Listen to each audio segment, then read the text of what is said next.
Thank you, Jesus.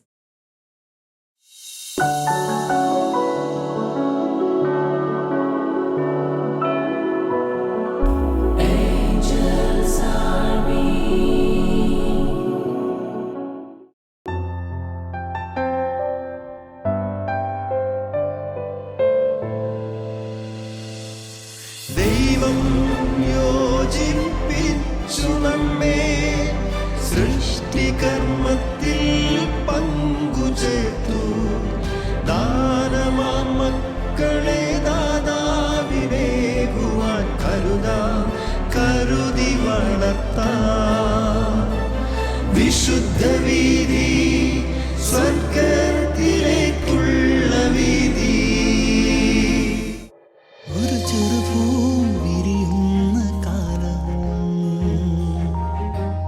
ഒരു തിരിനാളം തെളിയുന്ന നേരം. വിശുദ്ധ വീതിയുടെ മറ്റൊരു എപ്പിസോഡിലേക്ക് സ്വാഗതം.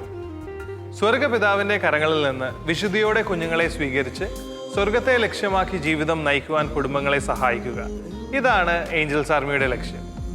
സ്വർഗത്തിൽ നിന്നും സ്വർഗത്തിലേക്ക് മധുരമൊഴിക്ക് ശേഷം ഏഞ്ചൽസ് ആർമി വീണ്ടും നിങ്ങൾക്കായി ഇവിടെ ഒരുക്കുന്നു വിശുദ്ധ വീതി, a family's journey to holiness.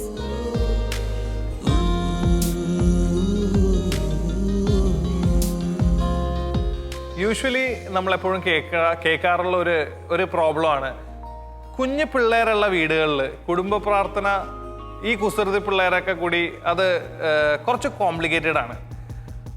അതെങ്ങനെ ഹാൻഡിൽ ചെയ്യാം എന്നുള്ളതാണ് നമ്മളുടെ ഇന്നത്തെ ചർച്ചാ വിഷയം. അടങ്ങിയിരിക്കാത്ത പ്രായത്തിലുള്ള കുഞ്ഞുങ്ങളുടെ കുടുംബത്തിലെ കുടുംബ പ്രാർത്ഥന, ഇതാണ് ഇന്നത്തെ നമ്മുടെ ടോപ്പിക്. ഇതിനായിട്ട് ഇന്ന് 2 ഗസ്റ്റാണ് വന്നിരിക്കുന്നത് സംസാരിക്കുവാനായിട്ട്.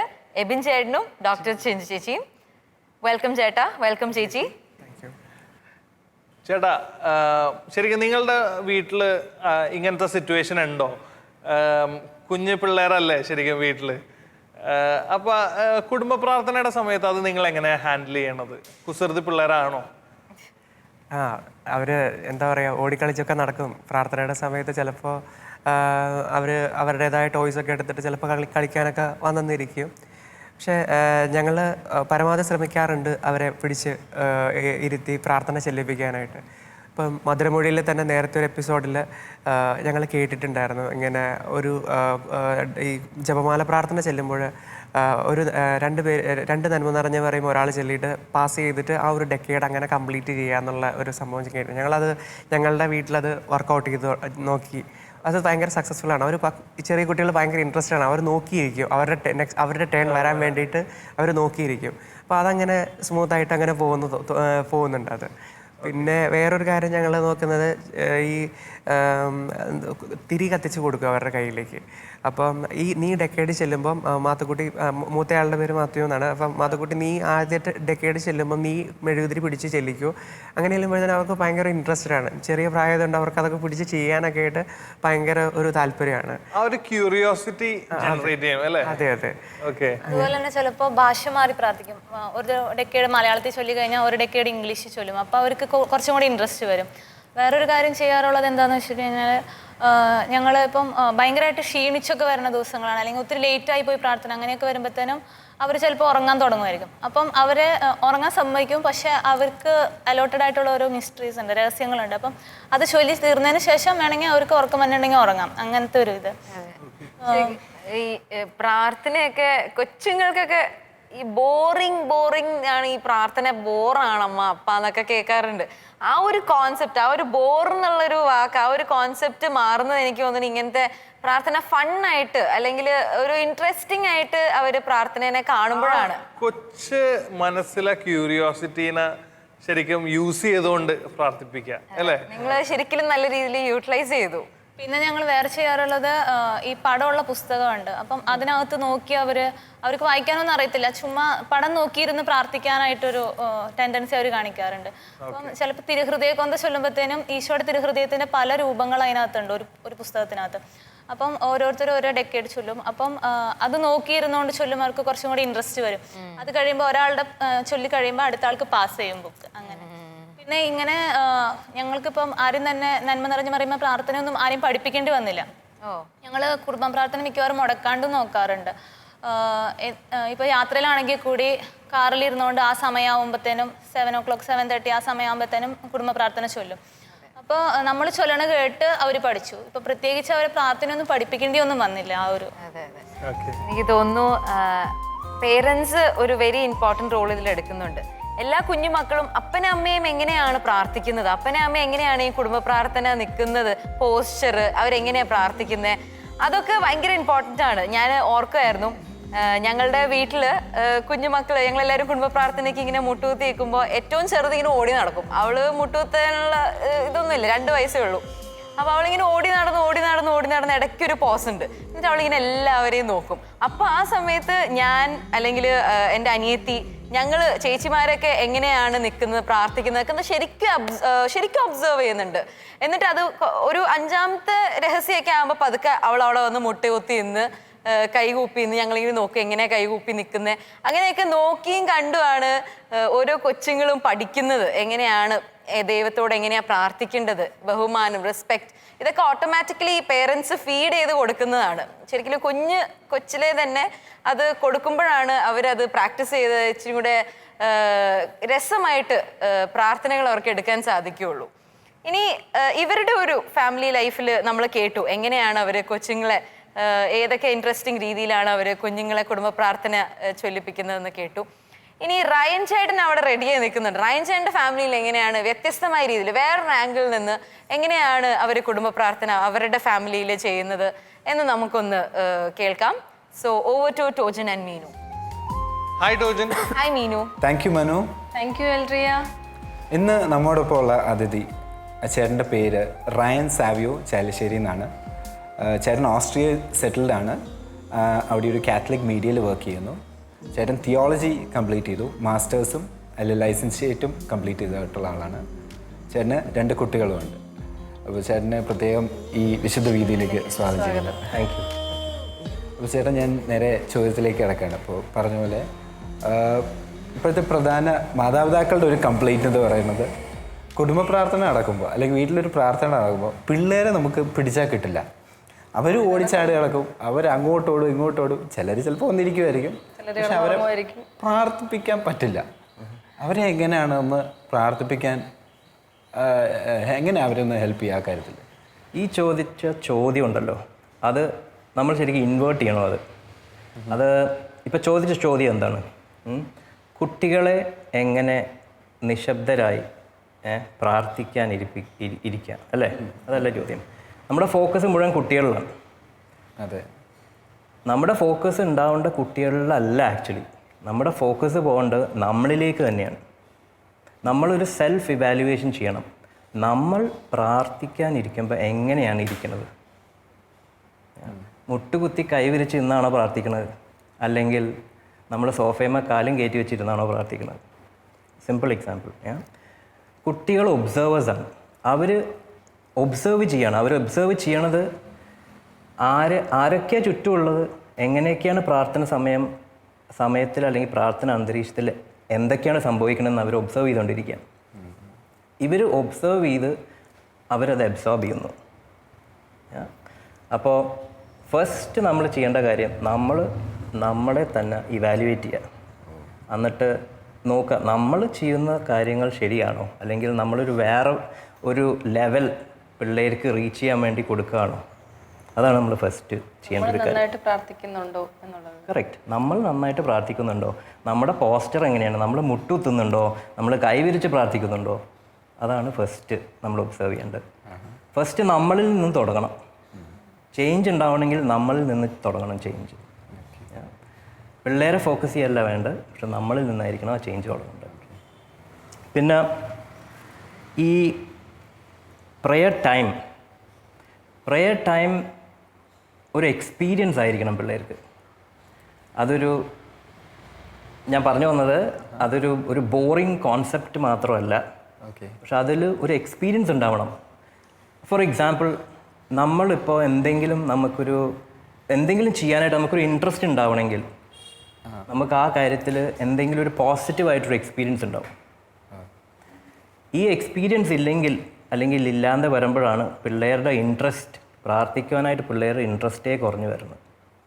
നമ്മൾ സ്ഥിരം ഒരേ രീതിയിലൊക്കെ മൂവ് ചെയ്യുമ്പോൾ ഉള്ള കറക്റ്റ്. അതിനെന്തൊക്കെയായിരിക്കും ചെയ്യാൻ പറ്റുന്ന കാര്യങ്ങൾ? കുറച്ച് ഉദാഹരണം ഒന്ന് പറയാമോ? ഫോർ ഇൻസ്റ്റൻസ്, ഇപ്പോൾ നമ്മൾ എല്ലാവരും ഒരു നീണ്ട യാത്ര കഴിഞ്ഞ് വരാണ് വീട്ടിൽ. എല്ലാവരും ടയേർഡാണ്. എങ്ങനെയെങ്കിലും കിടന്നാൽ മതി. അപ്പോൾ അമ്മ പറയും, അയ്യോ പ്രാർത്ഥന എത്തിച്ചിട്ടില്ല, നമുക്ക് എല്ലാവർക്കും ഒന്ന് പ്രാർത്ഥന എത്തിക്കാം എന്ന് പറയും. അപ്പം തന്നെ ഇവരുടെയൊക്കെ മുഖമൊക്കെ ആകെ സന്തോഷമൊക്കെ പോവും. യാത്രയ്ക്ക് പോയ സന്തോഷമൊക്കെ കഴിഞ്ഞു. അവിടെ നമ്മൾ ക്രിയേറ്റീവ് ആവണം. നമുക്ക് എന്ത് ചെയ്യാൻ പറ്റും ഇതിൽ? ഫോർ ഇൻസ്റ്റൻസ്, ഞങ്ങളുടെ ഫാമിലിയിൽ ഞങ്ങളും കുറേ യാത്ര ചെയ്യുന്ന ആൾക്കാരാണ്. അപ്പോൾ ഞങ്ങൾ തിരിച്ചു വന്ന് ഇങ്ങനെയൊക്കെ ഉണ്ടാകുമ്പോൾ ഞങ്ങൾ ചിലപ്പോൾ പ്രൈസ് ആൻഡ് വേർഷിപ്പ് ചെയ്യും. എല്ലാവരും കൂടെ പാട്ട് പാടും. ഞങ്ങളൊരു ഈ എക്സ്റ്റെൻറ്റ് വരെ പോയിട്ടുണ്ട്. അതായത് ടെലിവിഷൻ ഓൺ ചെയ്ത് യൂട്യൂബിൽ പോയി പ്രൈസ് ആൻഡ് വേർഷിപ്പ് കണ്ടുപിടിച്ച് ഞങ്ങളത് ഓൺ ചെയ്ത് അവർ ഒരുമിച്ച് എല്ലാവരും കൂടെ പാടും. അതുവരെ ഞങ്ങൾ ചെയ്തിട്ടുണ്ട്. കാര്യം പിള്ളേരെ ഇൻകോപ്പറേറ്റ് ചെയ്യാനായിട്ട് നമ്മൾ ശരിക്കും ക്രിയേറ്റീവായിട്ട് ചിന്തിക്കണം. ഈ സമയം അവർക്ക് എന്തോരം ഡിസ്ട്രാക്ഷൻസാണ് ചുറ്റുമുള്ളത്, അല്ലേ? അങ്ങനത്തെ ഒരു അവസ്ഥയിൽ നമ്മൾ ശരിക്കും ക്രിയേറ്റീവ് ആയില്ലെങ്കിൽ പിള്ളേരെ കൊണ്ടൊന്ന് പ്രാർത്ഥിപ്പിക്കാന്ന് പറഞ്ഞാൽ എളുപ്പമുള്ള കാര്യമല്ല. ചേട്ടൻ ഇപ്പം ഈ ക്രിയേറ്റീവ് അതുപോലെ തന്നെ പ്രൈസ് ആൻഡ് വർഷിപ്പിൻ്റെ കാര്യം പറഞ്ഞപ്പോൾ ഞാൻ ഇങ്ങനെ ഓർക്കുമായിരുന്നു. കഴിഞ്ഞ ദിവസം ഞങ്ങളിങ്ങനെ ഒരു ഫാമിലിയുടെ ഒപ്പം ആയിരുന്നപ്പം അവിടെ ഇങ്ങനെ കുടുംബ പ്രാർത്ഥനയുടെ ഒരു ചെല്ലാൻ വേണ്ടിയിട്ട് ഇങ്ങനെ നിൽക്കുവാണ്. അപ്പോൾ ഒരു പ്രോഗ്രാം കഴിഞ്ഞിട്ട് വന്നിട്ടാണ് എല്ലാവരും ഇങ്ങനെ ഇരിക്കുന്നത്. അപ്പം മൊത്തത്തിൽ ഈ പറഞ്ഞ പോലെ എല്ലാവരും ടയേർഡായിരുന്നു. അപ്പം അവിടുത്തെ പപ്പ ഇങ്ങനെ പറഞ്ഞൊരു പുതിയൊരു മീൻസ് അവർ ചെയ്തുകൊണ്ടിരുന്ന ഒരു ഐഡിയ പറഞ്ഞു, ഇന്ന് നമുക്കെന്നാൽ ഒരു പ്രൈസ് ആൻഡ് വർഷിപ്പ് നടത്തിയാലോ എന്ന് പറഞ്ഞു. അപ്പം അവിടുത്തെ മോള് ഇതുപോലെ ഗിറ്റാർ വായിക്കുന്നതാണ്. അപ്പം ഗിറ്റാർ എടുത്തുകൊണ്ട് പുള്ളിക്കാരത്തി ഗിറ്റാർ എടുത്തുകൊണ്ട് വന്നു. പിന്നെ എല്ലാവരും കൂടെ വന്നിരുന്ന് ഭയങ്കര പാട്ടൊക്കെ വായിച്ച് ഗിറ്റാറൊക്കെ വായിച്ച് ഭയങ്കര സന്തോഷമായിട്ട്. അപ്പം ഞങ്ങൾ ആ ഒരു സംഭവം ആദ്യമായിട്ട് കാണുമായിരുന്നു. ഞങ്ങളെ സംബന്ധിച്ച് ഭയങ്കര ഒരു എക്സ്പീരിയൻസ് ആയിരുന്നു. എന്നെ സംബന്ധിച്ച് ശരിക്കും ഒരു ഹീലിംഗ് ആയിരുന്നു ആ ഒരു. അപ്പം ഈ പറഞ്ഞ പോലെ ഒരു ക്രിയേറ്റീവ് ഒരു ഐഡിയ ഈ പറഞ്ഞ പോലെ അതേ നമ്മൾ കൊന്ത എത്തിക്കുമ്പോൾ പിള്ളേർക്ക് റെസ്പോൺസിബിലിറ്റി കൊടുക്കുക ലീഡ് ചെയ്യാനായിട്ട്. അത് പതുക്കെ അവർ ആ പ്രയാസം ഇതൊക്കെ പഠിച്ചു വരും. അവരറിയ പോലും ഇല്ലത്. അവർക്ക് എന്തെങ്കിലും ലീഡ് ചെയ്യാനായിട്ട് റെസ്പോൺസിബിലിറ്റി കൊടുക്കുമ്പോൾ അവർ നാച്ചുറലി ഇൻവോൾവ് ആയി. അതുമാതിരി ബൈബിൾ വായിക്കാൻ കൊടുക്കുക. നമ്മുടെ കൊന്തയൊക്കെ കഴിഞ്ഞ് കഴിഞ്ഞാൽ നമുക്ക് റീഡിംഗ് ഉണ്ട് വീട്ടിൽ. അപ്പോൾ അത് കുട്ടികളോട് വായിക്കാൻ പറയാം. ഇങ്ങനെയൊക്കെ പല രീതിയിൽ നമുക്ക് ഇവരെ കൊണ്ടുവരാം. പിന്നെ ഒരു കാര്യം കൂടെ, എൻ്റെ ഫാമിലിയിൽ തന്നെ ഞങ്ങൾക്ക് സ്ഥിരമായിട്ട് പിള്ളേർ പറയണം, ഞങ്ങൾക്ക് ഫാമിലി ടൈം വേണം. അപ്പോൾ ആദ്യമൊക്കെ ഞങ്ങൾ പറഞ്ഞു, ഇതെന്താ ഫാമിലി ടൈമിലായിട്ട് എന്താ വ്യത്യാസം? ഇത് പ്രെയറാണ്, ഞങ്ങൾക്ക് ഫാമിലി ടൈം വേണം. അതായത് പിള്ളേരുടെ ഹാർട്ട്സ് ഫിൽഡ് ആയിരിക്കണം. അതായത് അവർ ജോയ്ഫുള്ളും ആയിരിക്കണം. അതായത് അവരോട് ടൈം സ്പെൻഡ് ചെയ്ത് നമ്മൾ അവരോട് തമാശ, നടന്ന കാര്യങ്ങൾ എന്തൊക്കെയാണ് സ്കൂളിൽ നടന്നത്, വിഷമമായിട്ടുള്ള കാര്യങ്ങളുണ്ടാവാം, സന്തോഷകരമായ കാര്യങ്ങളുണ്ടാവാം, തമാശകളുണ്ടാവാം, ഇതൊക്കെ അവരായിട്ട് പങ്കുവയ്ക്കണം. അതൊക്കെ കഴിഞ്ഞിട്ട് പ്രാർത്ഥനയിലേക്ക് വരാവും എനിക്ക് തോന്നുന്നു ഐഡിയൽ. അല്ലെങ്കിൽ ഈ റെക്രിയേഷൻ എൻ്റർടൈൻമെൻ്റ് ഒക്കെ പ്രാർത്ഥനയിലേക്ക് കിടക്കും. അപ്പോൾ ഈ എക്സ്പീരിയൻസസ് ആണ് എനിക്ക് പ്രത്യേകിച്ചും പ്രയർ ടൈമിൽ ഉണ്ടായിട്ടുള്ളത്. ഈ തവണ ഇതും അതുപോലെ ഒരു പ്രാവശ്യം ഞാനും മമ്മിയും മാത്രമേ ഉള്ളൂ ഒരു ദിവസം വീട്ടിൽ. അപ്പം ഞാനിങ്ങനെ മമ്മീൻ്റെ അടുത്ത് അന്നത്തെ വിശേഷങ്ങളും സങ്കടങ്ങളും ഓരോ കാര്യങ്ങളൊക്കെ ഇങ്ങനെ ഭയങ്കരമായിട്ടിരുന്ന് ഷെയർ ചെയ്തു. അത് കഴിഞ്ഞപ്പോഴത്തേക്കാണ് ഞങ്ങൾ പ്രാർത്ഥനയെല്ലാം വന്നിരുന്നിട്ടാണ് ഈ വർത്തമാനം മുഴുവൻ പറയുന്നത്. അപ്പോൾ അത് കഴിഞ്ഞപ്പോഴത്തേക്കും ഇന്ന് പ്രാർത്ഥിച്ചു കഴിഞ്ഞപ്പോഴത്തേക്ക് ഈ പറഞ്ഞ പോലെ ഒന്ന് ചിന്തിച്ചു, ഈ പറഞ്ഞ കാര്യങ്ങൾ, ഈ പറഞ്ഞ വിഷമങ്ങളെ സമർപ്പിച്ചൊന്ന് പ്രാർത്ഥിച്ചങ്ങ് തുടങ്ങാം. അപ്പം മമ്മിയും ഞാനും കൂടെ ഈ പറഞ്ഞ ഓരോ കാര്യങ്ങൾ എടുത്തിട്ട് ഈശോയെ ഇന്ന കാര്യങ്ങൾ സമർപ്പിക്കുന്നു, ഈശോയെ നീ ഏറ്റെടുക്കണേ എന്നൊക്കെ പറഞ്ഞു. അപ്പം ഞങ്ങൾക്ക് രണ്ടുപേർക്കും ഒരു ഭയങ്കര ഒരു ഊർജ്ജമായിരുന്നു അന്നത്തെ പ്രെയർ. ഞാൻ നേരത്തെ പറഞ്ഞ മാതിരി ഞങ്ങളുടെ ഒരിടയ്ക്ക് ഞങ്ങളുടെ പ്രാർത്ഥന, ഞങ്ങൾ കുറേ യാത്ര ചെയ്യുമായിരുന്നു. അപ്പോൾ ഞങ്ങളുടെ മിക്ക ടൈം ഞങ്ങളുടെ പ്രെയർ ടൈം വരുന്ന കാറിനുള്ളിൽ വെച്ചിട്ടാണ്. അപ്പോൾ ഞാൻ എൻ്റെ വൈഫിനോട് എല്ലാപ്പോഴും പറയും, ഇവിടെ ഒരു എർത്ത് ക്വേക്ക് വല്ലതും ഉണ്ടായിക്കഴിഞ്ഞാൽ വേഗം ഓടി കാറ് കയറിക്കോളാൻ പറയും. നമ്മൾ വെച്ചാൽ അതെന്താണെന്ന് ചോദിച്ചു. ഞാൻ പറഞ്ഞു, അതാണ് ഏറ്റവും സേഫസ്റ്റ് പ്ലേസ്, നമ്മുടെ ഏറ്റവും കൂടുതൽ പ്രാർത്ഥന നടന്നിട്ടുള്ളത് ഈ കാറിൻ്റെ അകത്ത് വെച്ചാൽ. അപ്പോൾ ഓടി കയറിക്കോളാൻ പറയും കാറിലേക്ക്. ഒരു പോയിന്റ് വേറെ ഉള്ളത്, ഞങ്ങൾക്കൊരു സീക്രട്ട് വെപ്പൺ ഉണ്ട്. ഈ പിള്ളേരെയൊക്കെ എന്ത് സിറ്റുവേഷനും നമുക്ക് മറികടന്നുകൊണ്ട് സർവൈവ് ചെയ്യാൻ വേണ്ടി ഒരു സീക്രട്ട് വെപ്പൺ ഉണ്ട്. അത് പേഴ്സണൽ പ്രെയറാണ്. അപ്പോൾ രാവിലെ ഭാര്യയും ഭർത്താവും 10 മിനിറ്റെങ്കിലും ഒരുമിച്ച് ഇരുന്ന് പ്രാർത്ഥിക്കണം. പ്രാർത്ഥിക്കുമ്പോൾ നമ്മൾക്ക് തലേ ദിവസം ഉണ്ടായ ബുദ്ധിമുട്ട് എല്ലാം സമർപ്പിച്ച് പ്രാർത്ഥിക്കാം. അത് മാത്രമല്ല, വരാൻ പോണ ബുദ്ധിമുട്ട് എന്നെ നമ്മൾ എന്താ പറയുക, നമ്മൾ ഫോർസീ ചെയ്തുകൊണ്ട് നമുക്ക് ആ പോയിന്റിൽ നമുക്ക് പ്രാർത്ഥിക്കാം. അങ്ങനെ വരുമ്പോൾ കുറേ പ്രശ്നങ്ങളും, ഇപ്പോൾ പിള്ളേർ പ്രാർത്ഥിക്കാനിരിക്കാത്ത ആൾക്കാർ തന്നെ ചിലപ്പോൾ ബൈബിൾ എടുത്തുകൊണ്ട് വരും നമുക്ക് പ്രാർത്ഥിക്കാമെന്ന് പറയും.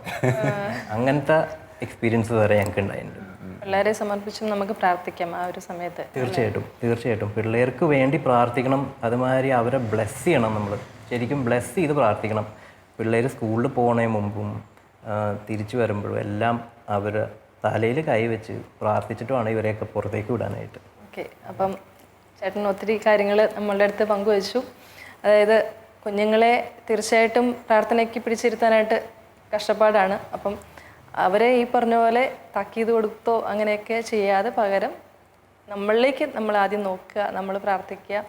പ്ലസ് അതുപോലെ തന്നെ ക്രിയേറ്റീവായിട്ടുള്ള രീതിയിൽ നമ്മുടെ പ്രെയർ കൊണ്ടുപോകാനൊക്കെ, അതുപോലെ തന്നെ ഭാര്യയും ഭർത്താവും ഒരുമിച്ചിരുന്ന് നമ്മുടെ ഈ മക്കൾക്ക് വേണ്ടിയിട്ട് പ്രാർത്ഥിക്കാൻ ഒക്കെയുള്ള കുറച്ച് നല്ല ഐഡിയാസ് ചേട്ടൻ പറഞ്ഞു തന്നു. പിന്നെ ഒരു കാര്യം എനിക്ക് പെട്ടെന്ന് തോന്നിയത്, കാറ് ചേട്ടൻ്റെ ഒരു ഇതാക്കിയല്ലോ, പ്രെയർ എന്താ പറയുക, ഒബ്ജക്റ്റ് ആക്കി. പെട്ടെന്ന് തോന്നിയതാണ് നമുക്ക് നമ്മുടെ ഡൈനിങ് ടേബിൾ ഒരു പ്രെയർ ടൈം ആക്കാം. ഡൈനിങ് ടേബിളിൽ അങ്ങനെ നമുക്ക് എന്തുണ്ടോ ഏതൊരു സ്ഥലമാണേലും അത് നമുക്ക് പ്രെയറിന് വേണ്ടി യൂട്ടിലൈസ് ചെയ്യാം. എല്ലാം ഒരു ബോർ ആകാതെ പറഞ്ഞ പോലെ തന്നെ. ഇനി നമ്മൾ വീട്ടിൽ ഫുൾ പ്രൈസ് ആൻഡ് വർഷിപ്പ് ആയിരിക്കും കേട്ടോ. നോട്ട് ചെയ്ത് വെച്ചോ. താങ്ക് യു വെരി മച്ച് ചേട്ടാ. Thank you for all sharing, for all the sharing. Thank you so much. Back to you Manu and Entria. Thank you Tojan and Meenu. Ryan ചേട്ടൻ്റെ ഫാമിലി പ്രെയർ ഭയങ്കര interesting ആണ്. അതും somewhat similar ആണ്. ഇന്ന് എല്ലാ കുറേ മക്കളുള്ളവരുടെ ഫാമിലിയിൽ ഇതുപോലെ ഒരു praise and worship family prayer ഒക്കെ ഉണ്ടാവാറുള്ളത്. ഞങ്ങളുടെ വീട്ടിലും എല്ലാവരുടെ വീട്ടിലും ഒക്കെ നമ്മൾ ചെയ്യാറുള്ളതാണ്. ഗിറ്റാറും മ്യൂസിഷ്യൻസ് ഒക്കെ ഉള്ളവരാണ് ഗിറ്റാറും കുറേ ഇൻസ്ട്രുമെന്റ്സ് ഒക്കെ ആയിട്ടിരുന്ന് അന്നത്തെ ഒരു കൊന്തചൊല്ലിന് പകരം അവർ സ്തുതിച്ചുകൊണ്ട് ദൈവത്തെ ആരാധിച്ചുകൊണ്ട് അവർ കുടുംബ പ്രാർത്ഥന അങ്ങനെ ചെയ്യുന്നു.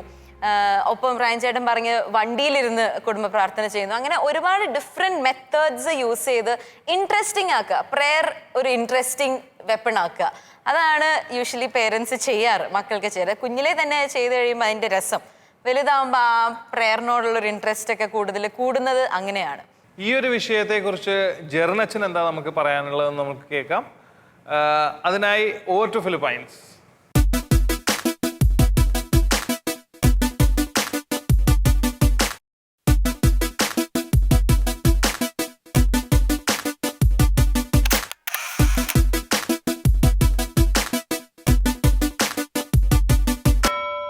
ഈശോമിശിഹായ്ക്ക് സ്തുതിയായിരിക്കട്ടെ. നമ്മുടെ ഇന്നത്തെ ചർച്ച മുഴുവൻ നടന്നതെല്ലാം എങ്ങനെ ഓടി നടക്കുന്ന പ്രായത്തിലുള്ള കുഞ്ഞുങ്ങളുള്ള വീട്ടിൽ കുടുംബ പ്രാർത്ഥന എങ്ങനെ മനോഹരമാക്കുന്നതിനെ പറ്റിയായിരുന്നു. ഏറ്റവും പ്രധാനപ്പെട്ട ഘടകങ്ങളെല്ലാം ഓൾറെഡി നമ്മുടെ കൂടെ വന്ന കപ്പിൾസൊക്കെ പറഞ്ഞു കഴിഞ്ഞു. 2 സെറ്റ് കപ്പിൾസും നന്നായിട്ട് പറഞ്ഞു കഴിഞ്ഞു. ഏറ്റവും പ്രധാനപ്പെട്ട കാര്യം, കുഞ്ഞുങ്ങളെ ബോറടിപ്പിക്കാത്ത ഒരു സമയമാക്കി ഈ പ്രാർത്ഥന സമയത്ത് മാറ്റുക എന്നുള്ളത് തന്നെയാണ്. അതായത് ഒത്തിരി വെറൈറ്റികൾ, കുഞ്ഞു കുഞ്ഞു വെറൈറ്റികളൊക്കെ എല്ലാ ദിവസവും ആഡ് ചെയ്ത് പ്രാർത്ഥനാ സമയം ഏറ്റവും വിശേഷപ്പെട്ട ആനന്ദം കൊടുക്കുന്ന സമയമായിട്ട് മാറ്റുക. അതായത് പിള്ളേരെ വെറുപ്പിക്കുന്ന, വടിയെടുക്കുന്ന, തല്ലുപിടിപ്പിക്കുന്ന ഒരു അലമ്പ് സമയമാക്കി മാറ്റാതെ ഏറ്റവും ആനന്ദകരമായ സമയമാക്കി മാറ്റുക. ഒത്തിരി വെറൈറ്റികളും കുഞ്ഞു കുഞ്ഞു പൊടിക്കകളൊക്കെ ആയിട്ട് മനോഹരമാക്കാനുള്ള വഴികളൊക്കെ ഒരു പറഞ്ഞു കഴിഞ്ഞു. ഞാൻ മറ്റൊരു വശത്തെ പറ്റിയാണ് പറയാൻ ആഗ്രഹിക്കുന്നത്. അതിതാണ് എങ്ങനെ നമ്മൾ പറഞ്ഞതെല്ലാം ഈ ഒരു വൈകുന്നേര പ്രാർത്ഥനകളെ പറ്റി. അതിനൊക്കെ ഉപരിയായിട്ട് നമ്മുടെ കുടുംബത്തിൽ എങ്ങനെ ഒരു പ്രാർത്ഥനയുടെ അന്തരീക്ഷം, പ്രത്യേകിച്ച് ഓടി നടക്കുന്ന കുഞ്ഞുങ്ങളൊക്കെ ഉള്ള വീട്ടിൽ എങ്ങനെ ഒരു പ്രാർത്ഥനയുടെ അന്തരീക്ഷം നമുക്ക് ക്രിയേറ്റ് ചെയ്യുന്നതിനെ പറ്റിയാണ് എനിക്ക് പറയാൻ ആഗ്രഹമുള്ളത്. ഞാനത് പറയാൻ ആഗ്രഹിക്കുന്നത്, ഞാനിപ്പോൾ നിൽക്കുന്നൊരു വീട്ടിലാണ്. എൻ്റെ ഇടവകയിൽ തന്നെയുള്ള ഒരു വീട്ടിലാണ് നിൽക്കുന്നത്. ഈ വീട് ഞാൻ യാദൃശ്ചികമായിട്ട് ഭവന സന്ദർശനം വന്നപ്പോൾ പരിചയപ്പെട്ടൊരു വീടാണ്. ഈ വീടിൻ്റെ പ്രത്യേകത നിങ്ങൾക്ക് കാണാൻ പറ്റുമായിരിക്കും. ഈ വീടിൻ്റെ ഭിത്തിയിൽ മുഴുവൻ ഒത്തിരി മാതാവിൻ്റെയും വിശുദ്ധരും, പ്രത്യേകിച്ച് മാതാവിൻ്റെ ഇവിടെ ഈ അമ്മച്ചിയുടെ പറച്ചിൽ പ്രകാരം ഏകദേശം 300ഓളം മാതാവിൻ്റെ തന്നെ പടങ്ങളുണ്ട്. ഇവിടെ മാത്രമല്ല, കയറി വരുന്ന വഴികളിലും അടുത്ത മുറികളിലും എല്ലായിടത്തും നിറച്ച് കുഞ്ഞു കുഞ്ഞു രൂപക്കൂടുകളും ഒത്തിരി രൂപങ്ങളും ഒത്തിരി വിശുദ്ധ, പ്രത്യേകിച്ച് പരിശുദ്ധ അമ്മയുടെ നിറച്ച് പടങ്ങൾ രൂപങ്ങളും കൊണ്ട് മാതാവ് പ്രത്യക്ഷപ്പെട്ട ഓരോ ഇടങ്ങളും പറ്റാവുന്ന ഇടങ്ങളിലെല്ലാം അമ്മച്ചി നേരിട്ട് തന്നെ പോയി കളക്ട് ചെയ്ത സാധനങ്ങളൊക്കെ ആണിത്. ഇതൊരു കൾച്ചറാണ്, ഒരു പ്രാർത്ഥനയുടെ കൾച്ചർ. ഏത് മൂലയ്ക്ക് നോക്കിയാലും നമുക്ക് പ്രാർത്ഥിക്കാൻ തോന്നും വിധം, ഒരു ആത്മീയത ജനിപ്പിക്കും വിധം നമ്മുടെ കുടുംബത്തെ, നമ്മുടെ വീടിനെ സെറ്റ് ചെയ്യുക എന്നുള്ളതാണ് ഏറ്റവും പ്രധാനപ്പെട്ട കാര്യം. ഞാനത് ഈ വീട്ടിൽ വരുന്നതിന് മുമ്പ് തന്നെ എനിക്കിത് കിട്ടിയത് എൻ്റെ സെമിനാരിൽ നിന്നാണ്. ഞാൻ ചെത്തിപ്പുഴയിലുള്ള തിരുഹൃദയ, ചങ്ങനാശ്ശേരിയിലുള്ള ചെത്തിപ്പുഴ തിരുഹൃദയ സെമിനാരിലാണ് ഞാൻ ചേർന്നത്. അവിടെ ചെന്നപ്പോഴത്തേക്ക് വീട്ടിൽ നിന്ന് മാറി നിൽക്കുന്ന ചെറിയൊരു ബുദ്ധിമുട്ടുകളൊക്കെ ഉണ്ടായിരുന്നു. വലിയ പ്രാർത്ഥനയുടെ വലിയൊരു കൂടാരമാണ് വീട്, ആ സെമിനാരി എന്ന് പറയുന്നത്. എങ്ങോട്ട് തിരിഞ്ഞു നോക്കിയാലും പ്രാർത്ഥിക്കാൻ നമുക്ക് തോന്നിപ്പോവും. സ്റ്റെപ്പ് കയറി പോകുമ്പോൾ ആ സ്റ്റെപ്പിൻ്റെ പകുതി വശത്തെത്തുമ്പോൾ അവിടെ ചെറിയ രൂപക്കൂട്, അവിടെ ചാവറച്ചൻ്റെ പടം. കുറച്ചുകൂടെ മാറി സ്റ്റെപ്പ് കയറി മുകളിൽ ചെല്ലുമ്പോൾ അവിടെ മാതാവിൻ്റെ വലിയൊരു രൂപം ഇരിക്കുന്നു. അങ്ങ് നടന്ന് സ്റ്റഡി ഹോളിൻ്റെ അവിടെ ചെല്ലുമ്പോൾ പിന്നെ തിരുഹൃദയം കൈവരിച്ച് പിടിച്ചിരിക്കുന്നു. ഉറങ്ങാനായിട്ട് നമ്മുടെ ഡോർമെട്രി ചെല്ലുമ്പോൾ അവിടെ മറ്റൊരു രൂപം. ഏത് മുക്കിനും മൂലയിലും നിറച്ച് രൂപങ്ങളും അതുപോലെ തന്നെ നിറച്ച് പടങ്ങളും, പ്രാർത്ഥിക്കാനുള്ള ഒരു അറ്റ്മോസ്ഫിയർ എല്ലായിടത്തും. കളിക്കാൻ പോയി കഴിയുമ്പോൾ ഗ്രൗണ്ടിൻ്റെ മൂലയിലായിട്ട് നല്ലൊരു ഗ്രോട്ടയുണ്ട്. കളി കഴിഞ്ഞ് ഞങ്ങൾ എല്ലാവരും അവിടെ വട്ടം കൂടി വർത്താനം പറയുകയും അതിനുശേഷം മാതാവിൻ്റെ ഒരു പാട്ടൊക്കെ പാടി പ്രാർത്ഥനയൊക്കെ ചൊല്ലിയിട്ട് ഞങ്ങൾ കളി കഴിഞ്ഞ് വെള്ളിൽ കയറി പോകുന്നു. അപ്പോൾ എല്ലാത്തിനും എവിടെ നോക്കിയാലും പ്രാർത്ഥിക്കാൻ ഒരു അന്തരീക്ഷം സെറ്റ് ചെയ്ത് വെച്ചിട്ടുണ്ട്. എനിക്ക് തോന്നുന്നു നമ്മുടെ കുടുംബത്തിൽ ഉണ്ടായിരിക്കേണ്ട കാര്യം ഇത് തന്നെയാണ്. നമ്മുടെ കുടുംബത്തിലൊക്കെ ഉറപ്പായിട്ടും നല്ലൊരു രൂപക്കൂട് നമ്മൾ സെറ്റ് ചെയ്യുമായിരിക്കും അല്ലേ? സാധിക്കുമെങ്കിൽ ഒരു കുഞ്ഞു മുറി അല്ലെങ്കിൽ ഒരു മൂലയൊക്കെ തന്നെ ഒരു രൂപക്കൂട് പോലെ, ഒരു കുഞ്ഞു പള്ളി പോലെ സെറ്റ് ചെയ്യും. അപ്പോൾ നമ്മുടെ കുഞ്ഞുങ്ങൾക്ക് മനസ്സിലാകും അതൊരു പ്രധാനപ്പെട്ട സ്ഥലമാണ്. വീടിൻ്റെ ഏറ്റവും പ്രധാനപ്പെട്ട ഇട ഇതാണ്. അപ്പനും അമ്മയ്ക്ക് ഇറങ്ങി പോകുമ്പോഴും ചേട്ടൻ ചേച്ചിക്ക് ഇറങ്ങി പോകുമ്പോഴും കൊച്ചുപിള്ളേർ നോക്കുമ്പോൾ എല്ലാവരും അവിടെ വരുന്നു, ഒന്ന് കുമ്പിടുന്നു, ഒരു നിമിഷം ബ്രേക്ക് ചെയ്യുന്നു, പറ്റുമ്പോൾ വചനം എടുത്ത് വായിക്കുന്നു, എന്നിട്ട് നടന്നു പോകുന്നു. വഴിയിലോട്ട് ഇറങ്ങി പോകുമ്പോഴത്തേക്ക് പുറത്ത് വെച്ചിരിക്കുന്ന ഹന്നാൻ വെള്ളം, അത് നല്ലൊരു ആചാരമാണ് കേട്ടോ. നമ്മുടെ വീട്ടിൽ ഒരു കുഞ്ഞു കുപ്പിയിൽ, കുഞ്ഞൊരു കുമ്പിളിൽ അല്ലെങ്കിൽ ചെറിയൊരു പാത്രത്തിൽ വീടിൻ്റെ പുറത്തിറങ്ങി പോകുന്ന വഴിയിൽ ഒരു കുഞ്ഞ് ഹന്നാൻ വെള്ളത്തിൻ്റെ പാത്രം പള്ളിയിൽ വെക്കുന്ന പോലെ പുറത്തേക്ക് ഇറങ്ങി പോകുമ്പോൾ ഒന്ന് തൊട്ട് വിശുദ്ധീകരിച്ച് അകത്തേക്ക് കയറി വരുമ്പോൾ വീണ്ടും ഒന്ന് തൊട്ട് വിശുദ്ധീകരിച്ച് ദൈവത്തിൻ്റെ തൊടൽ മേടിച്ചിട്ട് കയറിറങ്ങിപ്പോവും. ഇതൊരു കൾച്ചറാണ്. ആത്മീയതയുടെ ഒരു കൾച്ചർ വീട്ടിൽ വളർത്തിയെടുക്കുക എന്നുള്ളതാണ് ഏറ്റവും പ്രധാനപ്പെട്ട കാര്യം. പ്രാർത്ഥിക്കാൻ ഒരിടമുണ്ടാവുക, പ്രാർത്ഥിക്കാൻ ഒത്തിരി ഒത്തിരി മൂലകൾ ഉണ്ടാവുക, കയറിപ്പോകുന്നിടങ്ങൾ, ഇരിക്കുന്നിടങ്ങൾ, സംസാരിക്കുന്നിടങ്ങൾ, ഉറങ്ങാൻ പോകുന്നിടം, എല്ലായിടത്തും ഇതുപോലുള്ള കാര്യം ക്രമീകരിക്കുകയാണെങ്കിൽ നമ്മുടെ കുഞ്ഞുങ്ങൾക്ക് മനസ്സിലാകും പ്രാർത്ഥനയാണ് ഏറ്റവും പ്രധാനപ്പെട്ടത്. ഇവിടെ എല്ലാവരും അത് ചെയ്തിട്ടേ ബാക്കി കാര്യങ്ങൾക്ക് പോകുന്നുള്ളൂ. ഇതാണ് നമ്മൾ ആദ്യമായിട്ട് പഠിപ്പിക്കേണ്ടത്. അങ്ങനെ വരുമ്പോൾ വൈകുന്നേരത്തെ കുടുംബ പ്രാർത്ഥനയൊക്കെ തന്നെത്താനെ കുഞ്ഞുങ്ങൾക്ക് ആനന്ദകരമായ ഒരു അവസ്ഥയിലേക്ക് എത്തിച്ചേരും. രണ്ടാമതായിട്ട് എനിക്ക് ഈ കുടുംബ പ്രാർത്ഥനയെ പറ്റി തന്നെ നേരിട്ട് എനിക്ക് പറയാനുള്ള സംഭവം എൻ്റെ വീട്ടിൽ തന്നെ കുഞ്ഞൊരു അനുഭവമാണ്. എൻ്റെ ഇച്ചാൻ ഒരു ടാക്സി ഡ്രൈവറായിരുന്നു. ഇച്ചാൻ മരിച്ചു പോയിട്ട് ഏകദേശം 5 വർഷമായി. ഇച്ചാൻ ഒരു ടാക്സി ഡ്രൈവറായിരുന്നു. അപ്പോൾ ഒരു കാര്യം ഇച്ചാൻ ഉറപ്പായിരുന്നു, ചിലപ്പോൾ രാത്രി 12 മണിക്ക് 1 മണിക്കൊക്കെ വന്നാലും ഞങ്ങളെ പ്രാർത്ഥിക്കാതെ കൊന്തയിലിട്ടില്ലെങ്കിൽ ഞാൻ തല്ലി എഴുന്നേപ്പിച്ച് മുട്ട നിർത്തി കൊന്തയിലിട്ട് കടത്തുമായിരുന്നു. 12 മണിക്കും 1 മണിക്കും ഒക്കെ ഞാൻ അങ്ങനെയൊക്കെ ചെയ്തിട്ടുണ്ട്. എനിക്ക് കുടുംബ പ്രാർത്ഥനയിലെ ഒരു പ്രത്യേക സംഭവം എനിക്ക് തോന്നിയിരിക്കുന്നത്, ഞാൻ ഡ്രൈവർ ആയതുകൊണ്ട് തന്നെ മറ്റു പലരെയും കൊണ്ട് ഒത്തിരി തീർത്ഥാടന കേന്ദ്രങ്ങളിലൊക്കെ പോകേണ്ടി വരും.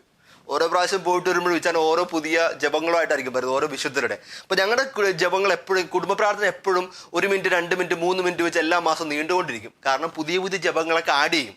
അപ്പം നമ്മളിങ്ങനെ ദയനീയമായിട്ട് പൂച്ച നോക്കുന്ന പോലെ, ഭക്ഷണത്തിൽ നോക്കുന്ന പോലെ ദയനീയമായിട്ട് അപ്പൻ നോക്കും. എത്രയും തേളാമതാ വരുന്നത്. കാരണം എത്രയും തേളാമത് വരുമ്പോഴാണല്ലോ നമ്മുടെ വീട്ടിലെ കൊന്ത തീർന്നതായിട്ട് നമുക്ക് മനസ്സിലാവുന്നത്. അപ്പം നമ്മൾ ഓരോ പ്രാവശ്യം ഇങ്ങനെ അപ്പനെ ദയനീയമായിട്ട് നോക്കും, എത്രയും തേളാമതാ ഓടി വരുന്നതെന്ന്. ഞാൻ സെമിനാരിൽ പോയി കഴിഞ്ഞപ്പോഴത്തേക്ക് അവിടെ വെച്ച് എനിക്കൊരു ചാവറയച്ചൻ്റെ പടമൊക്കെ അടിച്ച് ഒരു ചെറിയൊരു പ്രാർത്ഥന കിട്ടി. ആ പ്രാർത്ഥനയിൽ ദൈവവിളി പ്രോത്സാഹിപ്പിക്കാനുള്ള പ്രാർത്ഥനയാണ്. ഞങ്ങൾക്ക് രക്തസ്മാർ തന്നുവിടുന്നതാണ് വീട്ടിൽ കൊടുത്തിട്ട് അപ്പനമ്മമാരെ കൊടുത്തിട്ട് എല്ലാ ദിവസം പ്രാർത്ഥിക്കാൻ പറയണം. അപ്പം ഞാനൊരു അവധിക്ക് വന്നപ്പോൾ, ആദ്യത്തെ അവധിക്ക് വന്നപ്പോൾ വീട്ടിൽ കൊടുത്തിട്ടൊക്കെ പോയി. പിന്നെ കുറേ നാൾക്ക് ശേഷം, എനിക്ക് തോന്നുന്നു ഞാൻ 3-4 വർഷം വെച്ച് ഫിലോസഫിയൊക്കെ പഠിച്ചതിൻ്റെ അവധിക്ക് ഞാൻ നാട്ടിൽ വന്നപ്പോഴത്തേക്ക് ഒരു ദിവസം വൈകുന്നേരം വീട്ടിൽ കൊന്തക്കിരിക്കുകയാണ്. അപ്പോൾ പതിവ് പോലെ കൊന്തയുടെ നീട്ടോ കൂടിയിട്ടുണ്ട്. കാരണം ഇച്ചാൻ 1-2 തീർത്ഥാടനമൊക്കെ വീണ്ടും നടത്തിയിട്ടുണ്ട്. അപ്പോൾ ഞാൻ നോക്കിയിരുന്നത് എത്രയും നേരം അത് വരുന്നില്ല. അപ്പോൾ നോക്കിയിരുന്ന് ഞാൻ ചെറുതായിട്ടൊന്ന് മയങ്ങിപ്പോയി കൊന്തയിടയ്ക്ക്. പെട്ടെന്ന് ഞാൻ കണ്ണു തുറന്നപ്പോഴത്തേക്ക് കേൾക്കുന്നത്, ഞങ്ങളുടെ മകൻ ജെറിനെ വിശുദ്ധിയിലും വിജ്ഞാനത്തിലും ദൈവത്തിന് പ്രിയപ്പെട്ടവനായി വളർത്തി ഒരു വിശുദ്ധ പുരോഹിതനാക്കണമേ എന്ന് ഞങ്ങൾ ഒന്നു ചേർന്ന് പ്രാർത്ഥിക്കുന്നു എന്ന് അപ്പനും അമ്മയും ഉറക്കെ. എൻ്റെ പേരൊക്കെ കേട്ടപ്പോൾ ഞാൻ കണ്ണു തുറന്ന് നോക്കി. 2 പേരും മുട്ടുകുത്തി കരം പിടിച്ച് പ്രാർത്ഥിക്കുകയാണ്. അതെനിക്ക് തന്നൊരു ബലം, പ്രത്യേകിച്ച് എൻ്റെ 15 വർഷത്തെ ഫോർമേഷൻ കാലഘട്ടങ്ങളിൽ ഏറ്റവും വലിയ ബലം. എനിക്ക് വേണ്ടി എൻ്റെ അപ്പനും അമ്മയും വൈകുന്നേരം ജപമാല പ്രാർത്ഥിക്കുമ്പോൾ കരം വിരിച്ച് പിടിച്ച് കർത്താവിൻ്റെ മുമ്പിൽ കരഞ്ഞ് എൻ്റെ പേര് പറഞ്ഞ് പ്രാർത്ഥിക്കുന്നു എന്നുള്ളത് തന്നെയായിരുന്നു. പ്രിയപ്പെട്ട മാതാപിതാക്കന്മാരെ, നമുക്ക് വീട്ടിൽ ഉപയോഗിക്കാവുന്ന ചെറിയ പൊടിക്കയും കൂടി ഇതാണ്. നമ്മുടെ മക്കളുടെ പേരൊക്കെ പറഞ്ഞ് പ്രാർത്ഥിക്കുക. ഓരോ രഹസ്യത്തിന് മുമ്പ് ഇതെൻ്റെ ഈ മകന് വേണ്ടി, ഇതെൻ്റെ ഈ മകൾക്ക് വേണ്ടി. ആ മക്കളുടെ ചങ്കിൽ അന്നേരം തീ വരും. അവർക്ക് ആ പ്രാർത്ഥനയുടെ ചൂട് കിട്ടും. അപ്പം നമ്മുടെ കുടുംബമൊക്കെ അങ്ങ് കത്തിക്കയറും കർത്താവിൻ്റെ സന്നിധിയിലേക്ക്. പ്രിയപ്പെട്ടവരെ, കുടുംബത്തിൽ പ്രാർത്ഥന ശക്തമാവട്ടെ. അപ്പോൾ കുടുംബം ഉണരും, ഓരോ ആത്മാക്കളും ഉണരും, സ്വർഗത്തിലേക്ക് കരങ്ങൾ വിരിക്കപ്പെടും. നമ്മുടെ കുഞ്ഞുങ്ങളൊക്കെ തന്നെത്താനെ വിശുദ്ധിയിൽ വളർന്നു വരും. ഏത് ലോകത്തിൻ്റെ അറ്റത്ത് പോയാലും അവരേറ്റവും നൊസ്റ്റാൾജിയോട് ഓർത്തിരിക്കുന്ന ഈ കാര്യം വൈകുന്നേരത്തെ നമ്മുടെ വീട്ടിലെ കുടുംബ പ്രാർത്ഥന ആവട്ടെ. നമുക്കൊന്ന് ചേർന്ന് ഈ ഒരു വലിയ കൃപയ്ക്ക് വേണ്ടി ഈ നിമിഷം പ്രാർത്ഥിക്കാം. കർത്താവായ ഈശോയെ, ഞങ്ങൾ കുടുംബം ഒന്നു ചേർന്ന് പ്രാർത്ഥിക്കും. നമുക്ക് എല്ലാവർക്കും ഒന്ന് കരങ്ങളൊക്കെ കോർത്ത്, പ്രത്യേകിച്ച് മാതാപിതാക്കളൊക്കെ മക്കളെ ഒന്ന് ചേർത്ത് പിടിച്ചേ. പ്രത്യേകിച്ച് നിങ്ങളുടെ മക്കളൊക്കെ പുറത്തൊക്കെ ആണെങ്കിൽ, വിദേശത്തൊക്കെ പഠിക്കുകയാണെങ്കിൽ, അല്ലെങ്കിൽ ഏത് ദൂരദേശത്തൊക്കെ ആണെങ്കിൽ അവരൊക്കെ ഹൃദയത്തിലൊന്ന് ചേർത്ത് വെച്ചേ. സ്വർഗത്തിലേക്ക് സമർപ്പിച്ച് പ്രാർത്ഥിച്ചേ. ഈശോ എടുത്തിട്ട് ഹൃദയമേ, ഞങ്ങളുടെ കുടുംബത്തെ നിന്റെ പ്രിയപ്പെട്ട കുടുംബമാക്കി മാറ്റണമേ. ഞങ്ങളുടെ പൊടിക്കുഞ്ഞുങ്ങൾ മുതൽ വലുതായവർ, ഒരുപക്ഷെ കല്യാണമൊക്കെ കഴിഞ്ഞ് കൊച്ചു മക്കളൊക്കെ വരെ ആയവരൊക്കെ എല്ലാവരെയും സമർപ്പിച്ചതിന് പക്ഷേ ഞങ്ങൾ പ്രാർത്ഥിക്കുന്നു. ഞങ്ങളുടെ കുടുംബത്തെ മുഴുവൻ നീ രൂപാന്തരപ്പെടുത്തണമേ. ഞങ്ങളുടെ കുടുംബത്തിന് ശക്തിയും സ്രോതസ്സും ഞങ്ങളുടെ വൈകുന്നേരത്തെ കുടുംബ പ്രാർത്ഥനകളാവട്ടെ. ഒരിക്കലും മുടങ്ങാത്ത, ഒരിക്കലും മുറിയാത്ത ജപമണികളാവട്ടെ ഞങ്ങളുടെ ജീവിതത്തിൻ്റെ ഏറ്റവും വലിയ ബലം. സ്വർഗത്തിലിരുന്ന് ഞങ്ങൾക്ക് വേണ്ടി പ്രാർത്ഥിക്കുന്ന പരിശുദ്ധ അമ്മേ, ഈ ഒരു കൃപയ്ക്ക് വേണ്ടി ഈ ദിവസം പ്രാർത്ഥിക്കണമേ. പ്രത്യേകിച്ച് മാതാപിതാക്കളായ ഞങ്ങൾ മക്കൾക്ക് മാതൃകകളായി എല്ലാ ദിവസവും വൈകുന്നേരം മുടങ്ങാതെ പ്രാർത്ഥിക്കുവാൻ, ജപമാല അർപ്പിക്കുവാനുള്ള കൃപ തരണമേ. പലപ്പോഴും പല പ്രലോഭനങ്ങളും തിരക്കുകളൊക്കെ കൊണ്ട് ഞങ്ങൾ മാറ്റിവെക്കുന്ന ഏക ഘടകം ഞങ്ങളുടെ കുടുംബ പ്രാർത്ഥനയാണ്. അതിലേക്ക് ഞങ്ങളെ വീഴിക്കരുതേ. ഒരിക്കലും മുടങ്ങാത്ത ഒന്നായി ഞങ്ങളുടെ ജപമാല മണികളെ അമ്മ മാറ്റണമേ. പ്രത്യേകിച്ച് ഞങ്ങൾ ദൂരദേശത്തൊക്കെ ആയിരിക്കും ഞങ്ങളുടെ മക്കളെ ഈ സമയം സമർപ്പിച്ച് പ്രാർത്ഥിക്കുന്നു. പഠനത്തിൻ്റെയും തിരക്കിൻ്റെയൊക്കെ ഇടയിൽ അമ്മേ മാതാവേ, ഒരിക്കലും അവർ ജപമാല മുടക്കാൻ അമ്മ അനുവദിക്കരുതേ. ആ ഒരു സ്വർഗത്തിൻ്റെ കരുതൽ എപ്പോഴും കൊടുക്കണമേ. പ്രാർത്ഥിക്കാനുള്ള തീഷ്ണത ഞങ്ങൾക്ക് എല്ലാവർക്കും നൽകണമെന്ന് പ്രാർത്ഥിക്കുന്നു. പരിശുദ്ധ അമ്മേ മാതാവേ, അമ്മയുടെ വിമല ഹൃദയത്തിലൂടെ സ്വർഗത്തിൽ പ്രതിഷ്ഠിച്ചുകൊണ്ട് സകല വിശുദ്ധരുടെയും മാലാഖമാരുടെയും മാധ്യസ്ഥം ഈ നിമിഷം ഞങ്ങളുടെ കുടുംബത്തിനും മക്കൾക്കും വേണ്ടി ഞങ്ങൾ അപേക്ഷിക്കുന്നു. നമുക്കൊന്ന് ചേർന്ന് ഈശോമിശിഹായുടെ ആശീർവാദം സ്വീകരിക്കാം. നമ്മുടെ കർത്താവ് ഈശോ മിശിഹായുടെ കൃപയും പിതാവായ ദൈവത്തിൻ്റെ സ്നേഹവും പരിശുദ്ധാത്മാവിൻ്റെ സഹവാസവും പരിശുദ്ധ അമ്മയുടെയും സ്വർഗം മുഴുവൻ്റെയും മാധ്യസ്ഥവും സംരക്ഷണം ഉണ്ടാവട്ടെ, ഇപ്പോഴും എപ്പോഴും എന്നേക്കും. ആമേൻ. ഈശോ മിശിഹായ്ക്ക് സ്തുതിയായിരിക്കട്ടെ. ഒരു കാര്യം ഞാൻ കാണിക്കാൻ ആഗ്രഹിക്കുന്നു. ഇവിടെ ഒരു തിരി കത്തുന്നത് നിങ്ങൾക്ക് കാണാൻ പറ്റുന്നുണ്ടായിരിക്കും ചിലപ്പോൾ. ഈ ഒരു തിരി ഏകദേശം 35 വർഷത്തിലധികമായി ഈ വീട്ടിൽ ഒരിക്കലും അണഞ്ഞിട്ടില്ല എന്ന് ഈ വീട്ടിൽ അമ്മച്ചി സാക്ഷിക്കുന്നുണ്ട്. ഇതാണ് ഈ വീടിൻ്റെ ആത്മാക്കളെ മുഴുവൻ കത്തിക്കുന്ന സ്വർഗത്തിലേക്കുള്ള പ്രാർത്ഥന. ഇതുപോലെ അണയാത്ത ദൈവമായിട്ട് നമ്മുടെ പ്രാർത്ഥനകൾ എന്നുമാകട്ടെ. ആമേൻ. താങ്ക് യു അച്ഛാ. അച്ഛൻ ശരിക്കും ഭയങ്കര ഒരു വെറൈറ്റി ആംഗിളിൽ നിന്ന് വേറൊരു രീതിയിൽ എങ്ങനെ കൊച്ചുങ്ങളിലേക്ക് കുടുംബ പ്രാർത്ഥന എത്തിക്കണം എന്നൊക്കെ അച്ഛൻ പറയുകയുണ്ടായി അല്ലേ. ഒരു കുടുംബ പ്രാർത്ഥന ഒരു കൊച്ചു റൈറ്റ് ഫ്രം ദ ബിഗിനിങ്, ചെറുപ്പത്തിലേ തൊട്ട് എങ്ങനെ ഇൻട്രസ്റ്റിംഗ് ആക്കി കൊടുക്കണം എന്ന് ഒരു വലിയ റോള് പേരൻസ് എടുക്കേണ്ടതായിട്ട് ആവശ്യകതയുണ്ട്. തികച്ചും നല്ലൊരു കണ്ടന്റ് ഫിൽ എപ്പിസോഡായിരുന്നു ഈ ഒരു എപ്പിസോഡ്. ഈ ഒരു ടോപ്പിക്കുമായി ബന്ധപ്പെട്ട് എന്തെങ്കിലും ഡൗട്ട്സോ എന്തെങ്കിലും സജഷൻസോ നിങ്ങൾക്കുണ്ടെങ്കിൽ ഏഞ്ചൽ സാമിയുടെ ഓഫീസ് നമ്പറുമായി ബന്ധപ്പെടുക. വിളിക്കേണ്ട നമ്പർ 0484-255-9313 അല്ലെങ്കിൽ drop us your mail at info@angelsami.in. വിശുദ്ധ വീതിയുടെ മറ്റൊരു എപ്പിസോഡിനായി നമ്മൾക്ക് കാത്തിരിക്കാം. Until then, goodbye. Thank you ചേട്ടാ.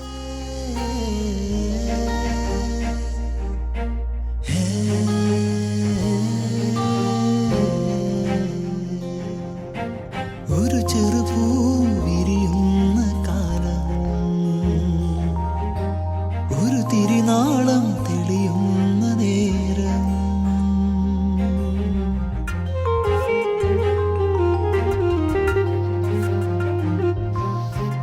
ഒരു ചെറുപൂ വിരിയുന്ന കാലം, ഒരു തിരിനാളം തെളിയുന്ന നേരം, ഉള്ളിലൊരാനന്ദം തിരതല്ലുന്നു